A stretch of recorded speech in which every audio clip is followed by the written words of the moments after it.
Today we take for granted the motorways, A-roads and city streets, over 2,000 miles of them that form the skeleton roadmap of Britain. And all because of the Romans, with their ingenuity and dogged determination to conquer everything in their path. I'm Dan Jones, and I'm going to retrace the story of our Roman past along 6 of their most iconic roads.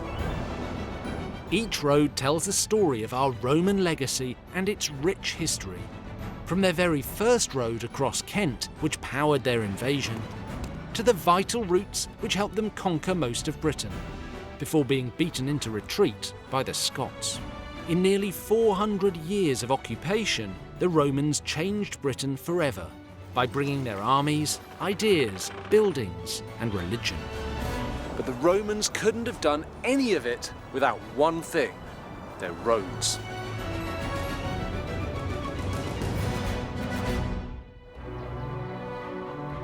This time I'm walking the route of Fos Way, arguably the most lively and hedonistic of Britain's Roman roads. Stretching for 230 miles through the heart of England, the route starts in Exeter and runs through Devon towards the spa town of Bath. Then it's on through the Cotswolds and the West Midlands, roughly following the route of the A46. It ends at the cathedral city of Lincoln. A journey along this ancient road reveals so much about life in Roman Britain, from high-minded culture to populist entertainment we would now consider barbaric.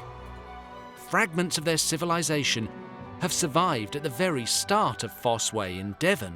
The remains of a fort were found under a bus garage in Exeter in 2019. But my journey will start in a key Roman site, not just in Britain, but in the world, Aqua Sulis, known today as the City of Bath. 1 million people visit the famous Roman baths every year. And they were just as popular in the 1st century AD, when this was a site of pilgrimage for visitors from across the empire. So what exactly were those travellers looking for here? Archaeological evidence suggests that the Roman bath's main spring was treated by the native Britons as a shrine to their goddess Sulis, who the Romans identified with Minerva. Now, that name Sulis continued to appear in Bath's Roman name, Aqua Sulis, literally the waters of Sulis. Like the native Britons, the Romans venerated sacred springs. They recognised Aqua Sulis as a place of worship and had built their own temple here by 70 AD. Over the next 300 years, the site developed as an enclosed bathing complex used for religious and health purposes. Now, what you're looking at today is not what you'd have seen 2,000 years ago, because the Victorians rebuilt these baths from rubble. And unlike the Romans, they decided they didn't want a roof. And that's why the water is this murky colour, because the sunlight comes down, helps algae to grow, and that's what turns the water green. The water arrived from the natural spring at a temperature of 46 degrees Celsius, warmer than the average bath. An elaborate network of lead piping would have channeled it to basins throughout the building. Roman engineering at its very best. Historian Dr. Jane Draycott knows the secrets of Roman bathhouses and personal hygiene. Before the Romans got to Britain, did everyone just stink? The particular Roman style of bathing, I think, is a change. And it is something that we see spreading around the Roman Empire. As Rome conquers territories, moves in, we do see these bathhouse buildings appearing where they weren't before, where there wasn't anything sort of similar before. Why was bathing so important to the Romans? Well, first and foremost, it's about cleanliness, of course, because the vast majority of Roman people did not live in accommodation that had any sort of running water, any sort of bathing facilities. But gradually, bathing stops being purely a utilitarian thing and it becomes luxurious, I suppose is the word to use. So for the Romans, they have their work, which they call negotium, and they have their leisure, which they call otium. And bathing becomes a huge part of otium. So the Roman working day starts first thing in the morning, very, very early with daylight, and it stops around about midday. And so you've got basically the entire afternoon just free. So, you've got a good few hours to fill. So it starts off this sort of, yes, let's get clean, let's get tidy. But it becomes so much more than that. So the baths become places where you can relax, you can keep fit, you can socialise, you can have some culture. Unlike today, where we usually keep ourselves clean in private, bathing in Roman society was a very public affair. Was this just something that was for elites?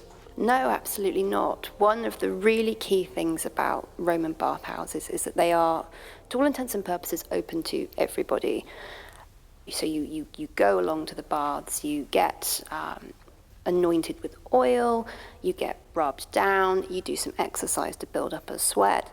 Then you actually start the bathing process where you start off in a medium hot room, and then you progress to the hotter rooms and the very hottest rooms, all the time sort of sweating to sort of work out all the dirt, all the impurities. Then you're scraped off with a strigil. What's a strigil? It's essentially a scraper. It sort of looks a bit like a hook. It scrapes off all of the gunk, and then that's discarded on the floor and on the walls of the bathhouses. And apparently ancient doctors used to collect it and they'd use it in their medicines. Oh my God, that's totally disgusting. And so you're clean and you take your cold plunge. And then in addition to that, you maybe get anointed again with perfumes and things. And that's when you can sort of sit around chatting with your friends, having a snack, listening to some poetry or some music, watching entertainments. You have people like jugglers and performers who ply their trade in the baths as well. So as well as getting clean, could you get any, spa treatments, sort of eyebrows done or back waxed? People would have all sorts of cosmetic treatments done at the bathhouses. So, for example, the Romans are not fans of body hair of any kind. Why do they hate body hair so much? Basically, it's seen as quite uncivilized, quite bestial. It makes you appear like a satyr or some other sort of oversexed wild creature. So the Romans, like both men and women, remove all of their body hair. So how do they do it? Depilation. Okay, but what do you use? Those things right there in the bowl. Walnuts? Yes. So how do you use a walnut to wax someone's back? Your guess is as good as mine, but apparently it involved singeing off the hair. What, does it heat the walnuts and singe the hair off? I think so, yes. That sounds quite painful. The public baths were renowned for luxury and beauty, but they also had a more perverse reputation. What kind of deviancy was going on in the baths? We have all of these stories about people using the baths as places to pick people up, for example. So because people are seemingly bathing naked and men and women are bathing together, we do have a lot of suggestions that people were either on the lookout for prospective hookups. Yes. There are suggestions that when you are having your anointing and your massage, that potentially your masseur or your masseuse is giving you a little bit more than the standard. There are suggestions of people actually, having how should I put this? Sexual escapades at the baths, maybe the occasional orgy. Yeah, it's hard to imagine that all bathhouses were just full of sort of noble citizens discussing philosophy and not a bunch of naked people doing what naked people generally do if you leave them alone long enough. The two things are not mutually exclusive. You can have intellectual foreplay and then the rest.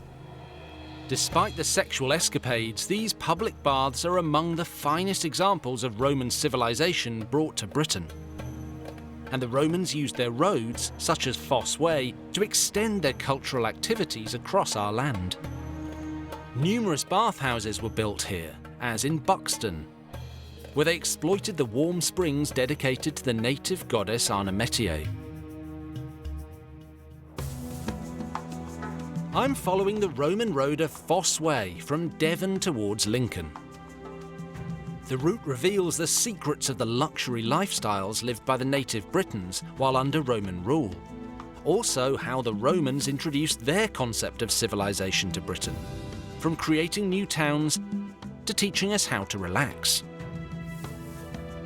Our ancestors didn't always warm to Roman ways, but there is one technology that they definitely embraced: glassmaking. Once the Romans discovered it, they used it in every way they could think of. With the invention of the tube blowing technique, they were able to produce glass in great quantities, and thanks to their road network, they spread it around Britain. I'm meeting a present-day glassmaker to find out how the craft took off nearly 2,000 years ago. What were people using to drink out of before glass? I mean, they weren't sort of licking out of their hands. Hopefully not their hands, but definitely ceramics, bone, like horns. You know how the Vikings are depicted to drink out of? That was basically the norm, and then the Romans came, changed everything. And what advantages did glass have over, say, horns and ceramics? Much cleaner. You don't have sort of mould and other gunk getting in there, as well as you can actually see the liquid that you're drinking. If it's in ceramics or horn, then you're sort of trusting that what you've got is actually, you know, what you've been told. But with glass you can see, and you don't have to trust your neighbours. They're not going to poison you. What do you think it must have been like for the native British to suddenly see glass arrive with the Romans? I mean, would they have been wowed to see this new technology? Absolutely. It's basically the iPhone of the 0th century. It changes everything. You suddenly have vessels and artwork, which is this whole new material. And was there a native British glass making industry, or did you have to import it all from the other places in the empire? It initially was brought over. And then as the Roman Empire faded away a couple of hundred years later, that's when the glass blowing stayed. So basically the Romans brought it over and showed us how to do it. They had their time, they made the use of us, and then when they left, when their empire collapsed, there were fringes of it all around the empire. How did the Roman road network help with expanding the glass-making industry and then moving glass products It's the about? materials. Did it make it easier to transport around the country? Yeah, I think, well, the materials that made glass initially were soda, which is basically salt from a seabed, and sand. So obviously the UK doesn't have a lot of either of those, so that will have been imported from warmer climates. So the roads will have helped massively in that, yeah. There's evidence of widespread glass production in Roman Britain. Debris has been found in places such as Colchester, Manchester and Leicester. Why was the punty so important in developing glass making in Roman times? So basically it's a second metal pole. And So you've got the first one You've got the first one that you use to blow down, and then you create the air inside of the glass, which allows you to shape it from the inside. The punty allows you to attach a second pole to the base of that glass that you're working. You can then break off the first pole, and it opens up the area that would otherwise be inaccessible. And so this allows Romans to make... Jugs, glasses, goblets, decanters, amphoras, you name it, they can do it suddenly. It's like a revolution. It's like suddenly someone opens their eyes and go, Eureka. That'd be the Greeks. Yeah. Fos Way played a key part in spreading these innovations. It was built along one of the earliest borders of the Roman Empire in Britain, a ditch built to defend the western limits of Roman territory, and fossa was the Latin word for ditch. Crossing a variety of landscapes, Fos Way never deviated more than 5 miles from a straight line. For me, retracing the ancient route has already revealed how much of their own culture the Romans imported to Britain. But it wasn't just their love of bathing and glass blowing. They also brought their favourite leisure pursuits. We see an example of this nearly 35 miles north of Bath. The town of Cirencester in Gloucestershire was once a key settlement in Roman Britain, and they knew it as Corineum Dobanorum. This park's known as Abbey Grounds, and I'm standing on what remains of the walls of Coroneum Dubanorum, once the most important city along Fos Way. It was built within the territory of a friendly local tribe, the Dobuni. It became a hub, positioned at the intersection of three main roads: Aikman Street, Ermine Way, and of course, Fos Way. In fact, nearly 2,000 years ago, these walls were so extensive they housed the second largest city in the whole of Roman Britain, which later became the capital of the province Britannia Prima. The city walls stood 6 metres high, with a walkway along the top protected by a parapet. Along them at regular intervals stood stone towers and bastions to protect the city. As I walk around the outskirts, it is impossible to miss a site that represents the beating heart of Roman culture, the Amphitheater.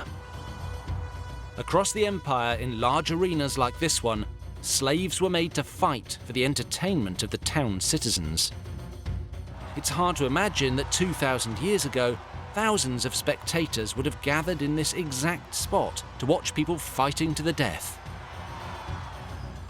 Brona Langton is involved in looking after the site and knows something of its blood-soaked past. So tell me what we're looking at here. This was the Roman amphitheatre, so what you're looking at now, so that would have been the arena, the central stage, and these two banks were the seating for the spectators. Can you help me get a sense of what this looked like?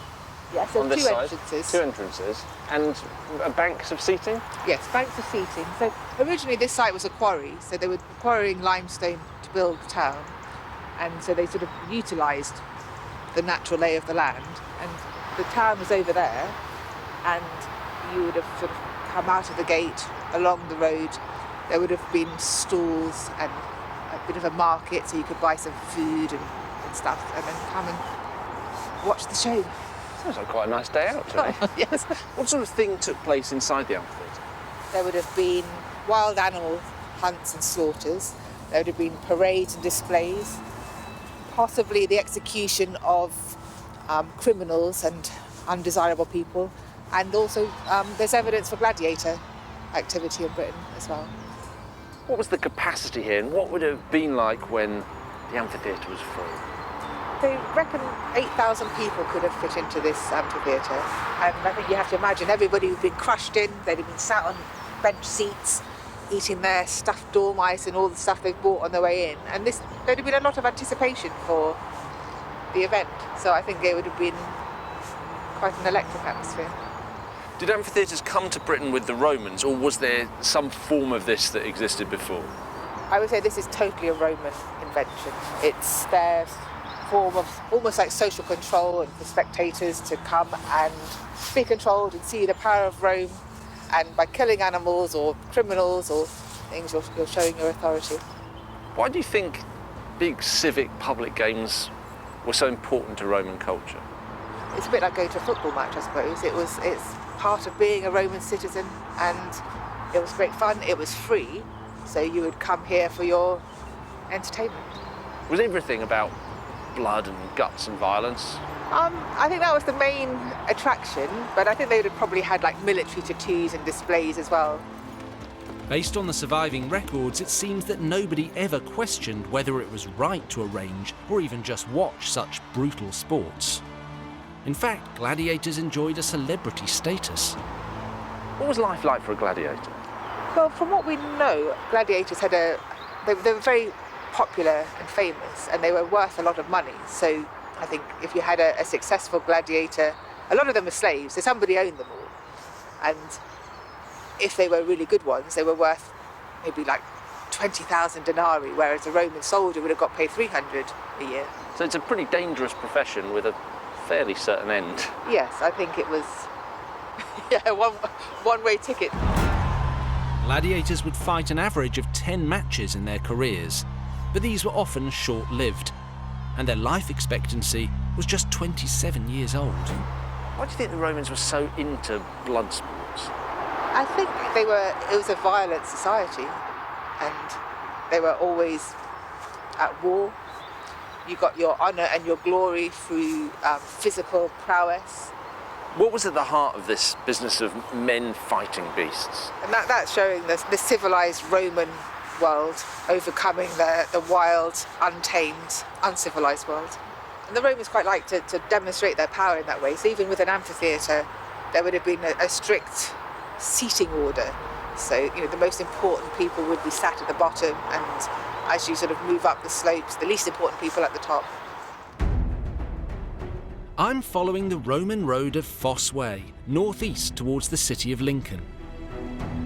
Arguably the empire's most hedonistic road, Fos Way's story includes everything from blood-soaked gladiatorial combat to bathhouse orgies. But it's also a story of luxury living and how the Romans implemented their concept of civilization in Britain. My next stop is the Roman city of Leicester, known in the Iron Age as Rattae, a small town that thrived after the Roman invasion. There's really not much left of Leicester's Roman past, but it was Roman simply because of its name. The st in Leicester derives from castrum, that's the Latin word for an army camp. And the same goes for Gloucester, Worcester, Manchester, Lancaster, Doncaster, and many more besides. They were all military bases that evolved into civilian towns. In the Iron Age, Rattae would have been a poor settlement. But the Romans made it a strategic point along Fos Way by a river crossing. They developed it into a thriving town, following a similar layout to many other Roman cities, with a central grid system. By the 2nd century AD, the town was reorganised with a new street plan, new buildings including a forum, basilica, bathhouses and a temple. This wall behind me was part of the town's redevelopment.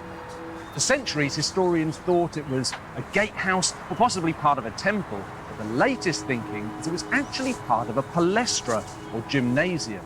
So nearly 2,000 years ago, young men practiced boxing and wrestling right here. Gymnasiums were very important to the Romans because most of their favourite sports involved fighting. Activities like wrestling were seen as forms of entertainment and used as training for young men joining the Roman army. This enthusiasm for sports came from the top down. The very first emperor, Augustus, had a passion for boxing. As the Roman historian Suetonius wrote, he said, his chief delight was to watch boxing, and not merely professional bouts, but slogging matches between untrained toughs in narrow city alleys. Now, sometimes boxing was combined with wrestling for a sort of all-in martial art called pankration, and there were only really 3 rules in that. No biting, no gouging, and no grabbing your opponent's genitals. Leicester's Jewry Wall is also notable because of the great, strong, arched windows that have survived nearly 2,000 years. In fact, the arch is the mainstay of Roman construction technique. There's nothing quite so Roman as an arch, which is why you see them on so many Roman buildings that survive today. But why were the Romans so in love with them? To find out, I've come to meet Lindsay Bird, who's an expert in Roman architecture. What's so special about an arch? Well, the arch shape itself can actually be found in nature, and it's actually quite a strong shape. If you look at an egg, for instance, if you are to squeeze it in a certain alignment, it won't crack. You can put as much pressure on it as you want. In fact, if you get a whole crate of eggs, you can actually stand on them and they won't break. So why did the Romans like them so much? Well, let's have a go building one and you can see. Okay, so this all looks pretty straightforward. No glue, No, just nothing? Just a few bricks. So if you want to start off with the red brick over there, I'll start off with this one.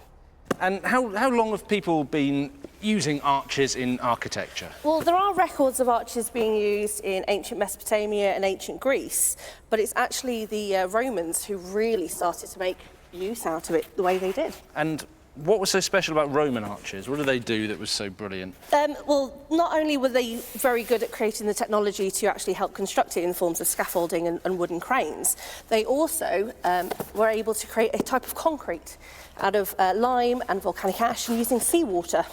And that used to help hold it all together. And what's the key to the arch? That would be this block right here. It's the keystone. The keystone. Well, that's a word we've all heard, even if it's just from the Keystone Cops. But it actually refers to a specific piece of the architecture, Yeah, right? so if you're looking at any sort of brick archway, there'll be a brick right in the centre that's slightly different shape from everything else. That is the one that takes a lot of the pressure, and without it, the whole thing will just fall apart. So, but how do these things hold together here with no glue and with no, cement or whatever? General bridges, they suffer from compression and tension. They are being squeezed and they are being pulled apart. Okay. Arch bridges are only under compression. They are only being squeezed. So they're basically holding themselves together by putting the pressure onto the next brick, which is then passing on to the next one. And if you had lots of arches, they'd basically be spreading the load out. So the more pressure you put on it, in a way, the stronger it gets? Yeah, exactly. How strong's this? This one can actually hold my weight. Do you reckon it can hold mine? I think it could. Let's see. No problem. So with the keystone, this is obviously very strong, but without it? Without it, if you just let go of that one for me, Yep. it just Oh, well, sorry. collapses. Obviously, it collapses like that, but it wouldn't hold without it. It wouldn't, no. The way an arch works is the pressure from one rock gets passed on to the next one. So if there isn't a keystone there sort of holding it and wedging it in place, it won't get passed down, it won't be compressed, and it'll just fall apart. Thanks to the Roman roads connecting towns and cities, ideas flowed like never before, from how to build a bridge to the way people cooked. Roads like the Fos Way allowed new kinds of food and recipes to circulate around Britain, changing what Britons ate forever. Much like today, Roman cities were a hub for all sorts of cuisine. But whether we'd be happy to eat some Roman specialities, well, that's another matter. Food historian Emma Kay has prepared a Roman feast for me, so I'm stepping off Fos Way for a while to judge for myself what Roman food might have been like. What did people in Britain eat before the Romans arrived? Oh, not very much. Very basic. It would have been just peas and beans and barley, meat. You know, they had quite a meat-heavy diet, so lots of lamb and goat and chicken and that sort of thing. But yeah, very, very simple diet. What sort of foods did the Romans bring with them? Well, they brought all kinds of things. I mean, they cultivated many, many things in Britain. For instance, we have leeks, we have carrots, we have celery. So none of this was in Britain before? No, none of this was in Britain. No leeks. Amazing. No. And apples, we only had crab apples, and plums, and medlars, and damsons, all kinds of things that they brought with them. All of this intermingling of cuisine and of ingredients, of herbs. Did the road network help with moving all of these different foodstuffs from one part of the empire to the other? Yeah, absolutely. And I think the way to look at it is it was a bit like a subsistence economy. So everything was to do with farming and agriculture and then moving that and transporting it around. Thanks to their road network, the Romans were not only able to import new ingredients to Britain, but also to export food from here to the rest of the empire. Oysters farmed on the Kent coast were considered a real delicacy and were distributed across the Roman world. Is it true they ate dormice? They did eat dormice, yeah. Really? Yeah, they really did. And I think one of the things they may have done is stuff them with chestnuts. So they would keep them in pots or in little pens and they would stuff them with things, a bit like rabbits or hares, they would do the same with them. And my theory is that that's why we have the chestnut stuffing has continued over time with that. Just scaled up from the dormouse to the turkey. Yeah, and of course snails, they fed snails on milk and honey and until they were really fat and juicy and then they ate them. Okay, so you've prepared this delicious Roman banquet. Thank you very much. So now, if I go to Rome today, I'm probably going to order like a nice, thin, crispy pizza, a bowl of spaghetti with garlic and olive oil, and I don't see any of that here. We've got a whole selection of things here.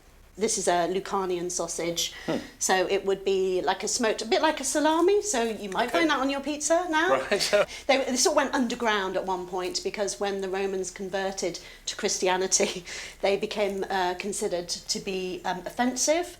So there was a time when sausages were illegal, like you had to go to a sausage speakeasy and knock on the door. Oh yes, because they were sort of phallic pagan symbols. That is the problem with the sausage. I guess I'd like to try some of it. It smells fine. Sure, it tastes fine as well. It's a bit fishy. Fishier than I would normally have a sausage. Yeah. Fishy sausage.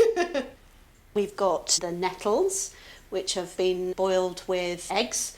So the Romans started the whole scrambled egg thing, really. Before that, we didn't mix things with eggs. I don't think I've ever eaten a nettle. Well, they're full of iron, so they were really important. They were full of iron, full of vitamins. They were especially for soldiers, because they were so good for rheumatic aches and pains. Yeah, it's got a really fishy smell. I know. Okay. Go for it.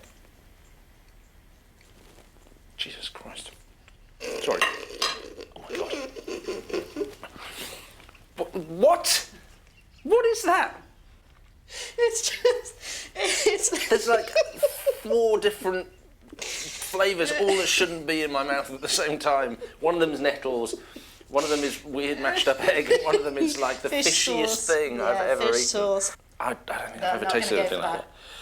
The one flavour that's come through in all of these mostly delicious foods is fish.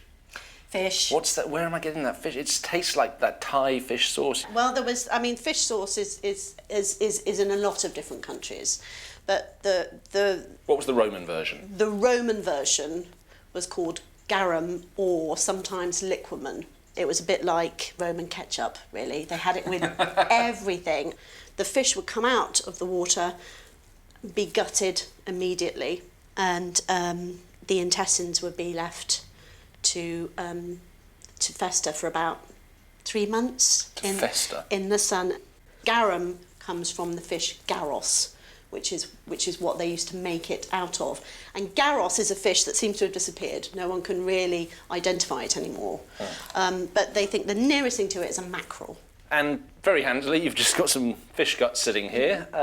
Yeah. They smell like they've been fermenting a little while. Yeah, that's about a week. So if you can imagine the stench after several months. So how did they strain the fermented fish guts? Well, you're supposed to strain it through a basket. So they'd have used baskets. How would you do it? I'm going to use some muslin. And then it's just a case of giving it a squeeze. That's it. God, that is tasty. absolutely disgusting. Tasty. But it's working. I mean, they must have liked this stuff. They really did.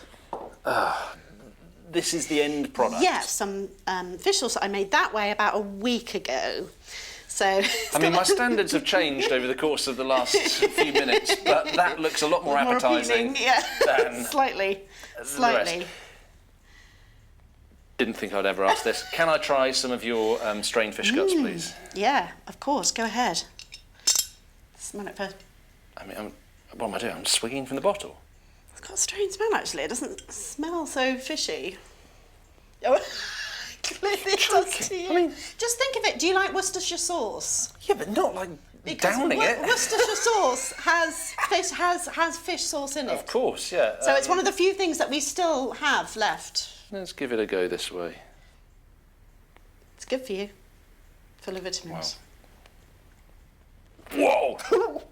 Holy! Wow! Damn!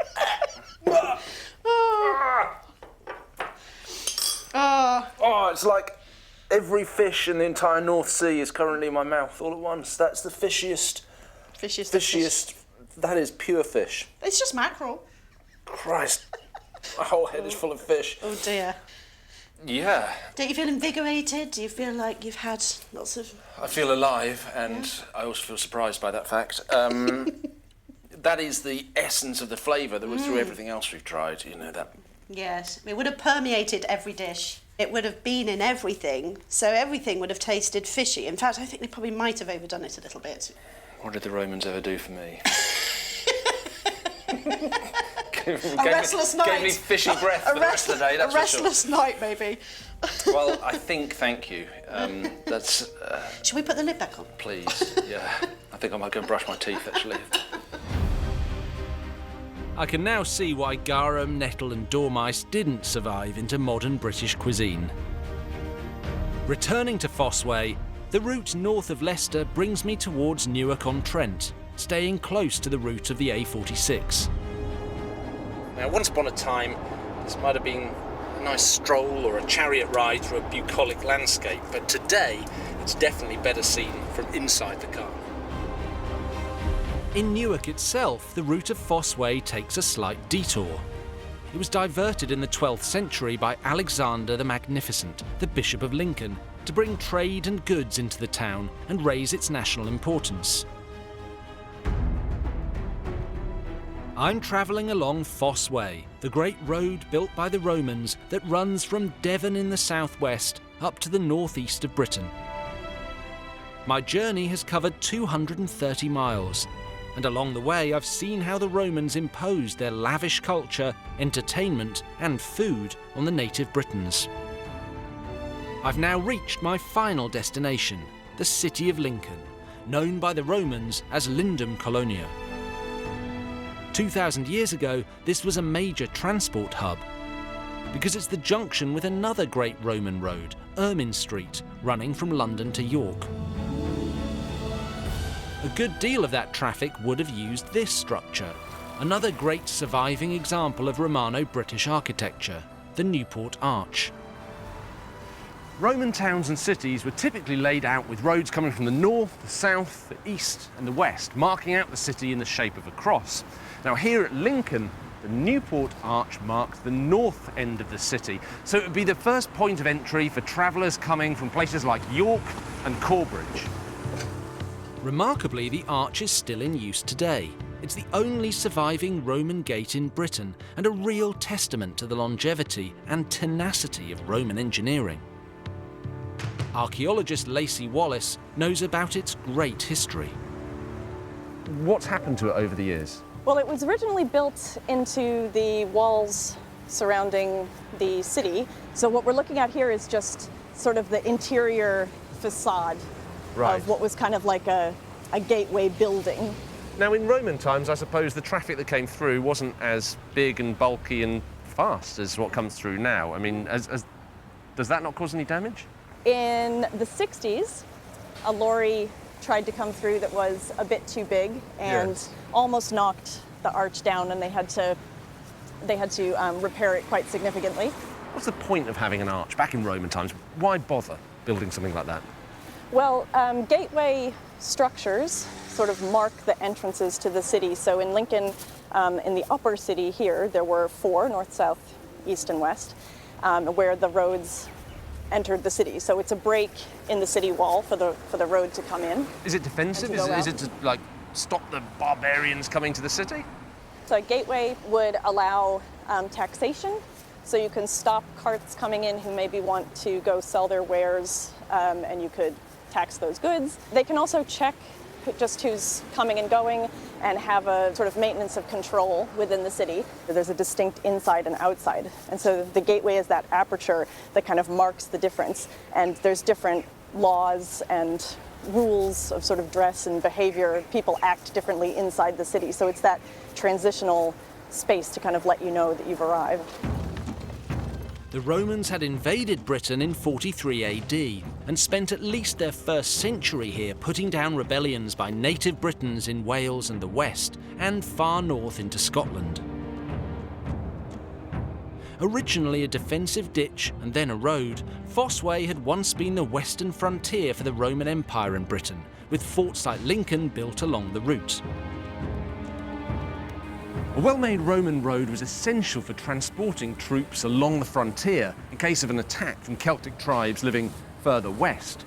But as the Roman Empire expanded north, Fos Way became less important as a defence, and as a result, the garrison forts along its route developed into civilian settlements. As the war effort moved further north, legionary fortresses like Lincoln became thriving towns for retired soldiers, known as colonia. Lacey is now taking me to the Mint Wall, the remains of a great public building from Roman times, to give me an idea of what daily life would have been like in the old city. There's this short period, isn't there, between Lincoln as a military outpost, and then really quite quickly it develops into a civilian town. Yeah, so the Legion moved on, they went to Chester, and the structure of the city here is it's a good spot, and there were already buildings and roads. So it was a sensible place for a veteran colony to be constructed. And a veteran colony is a civic space, but obviously occupied by former military personnel. Compared to where we're standing right now, where is Fos Way? So Fos Way is down the hill on the other side of the river.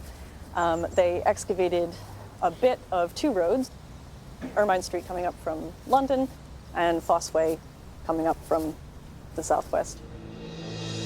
The intersection of Ermine Street and Fos Way, just south of where we're standing, created a large open space that was used as a centre of military power when Lincoln was a fortress. The same area was then turned into the Forum when Lincoln became a colony. And it takes up a significant chunk of space where there were maybe statues of the emperor, statues of local people advertising their wealth and status or their beneficence in dedicating buildings, that kind of thing. Somewhere you would go to meet your friends, to see and be seen, to listen to political speeches, to buy goods. This building was probably the basilica at the north side of the Forum, and this stretch of wall is just that northwestern exterior wall. In the basilica itself, you would get dispensations of justice, you could hear your grievances for a magistrate. This is pretty big for a Roman wall, right? I mean, we don't normally see them going up this high, do we? For the wall of a structure rather than the city walls, yes, I think this is the tallest standing wall of a building, of a Roman building in Britain. So it's pretty special. Half a mile from the impressive Mint Wall stands Lincoln's famous Guildhall. In Roman times, this spot would have been just outside of the city walls. That makes sense, because the Guildhall is not a Roman building, it's medieval. But it contains a great artefact from 2,000 years ago, standing at the perfect point to conclude my journey along Fos Way. This is St Mary's Guildhall. It's one of the oldest buildings in Lincoln. It was built in the Middle Ages, it's about 900 years old. But beneath it, underneath this glass floor, is something that's twice as old again. It's the actual remains of Fos Way, the Roman road that ran from here in Lincoln all the way down to Exeter. Now, if you look really closely, you can see wheel ruts, and you can imagine carts going back and forth the length of Roman Britain, carrying money and foodstuffs and people and animals and pottery and lots of other things. Now, when this road was built, this whole area was marshland, but the Romans managed to run their road through it all the same, and they did such a good job that 1,000 years later, this road became the foundation for this building to be built upon. That is Roman engineering at its finest. I think what I've realised as I've been travelling along Fos Way is that frontier routes like this, which started out as Roman military boundaries, evolved over time into cultural arteries, connecting complex cities in which people did all the things that today we take for granted, eating fast food, working out, or just taking a leisurely trip to the spa.